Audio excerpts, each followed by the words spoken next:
17 കുപ്പി വിദേശ മദ്യവുമായി സ്കൂട്ടർ സഹിതം യുവാവ് ശ്രീകണ്ഠാപുരം എക്സൈസിന്റെ പിടിയിലായി. ചുഴലി മൊട്ടക്കൽ പീടിക സ്വദേശി എം രാജേഷിനെയാണ് പിടികൂടിയത്. Sreekandapuram range assistant excise inspector N സനിൽകുമാറിന്റെ നേതൃത്വത്തിൽ റേഞ്ചിന്റെ വിവിധ ഭാഗങ്ങളിൽ നടത്തിയ തെരച്ചിലിൽ പാടിക്കുന്ന് എന്ന സ്ഥലത്ത് വെച്ച് 17 കുപ്പികളിലായി 8.5 ലിറ്റർ വിദേശ മദ്യം KL 5264 സ്കൂട്ടറിൽ കടത്തി വരുന്നതിനിടെയാണ് ഇയാളെ അറസ്റ്റ് ചെയ്തത്.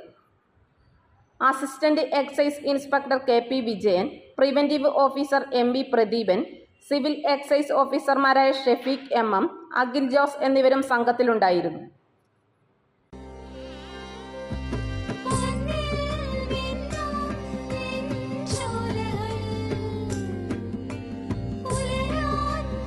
ഇതെനിക്ക് തരുമോ?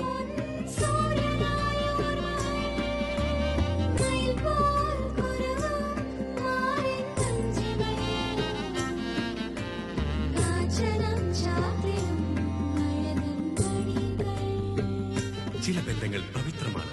കണ്ണും നിറയും മനസ്സും നിറയും. സ്വന്തം ജോസ്കോ ജ്വല്ലേഴ്സ്. ഇനി സംശുദ്ധമായ സ്വർണം ചെറുപുഴയിൽ.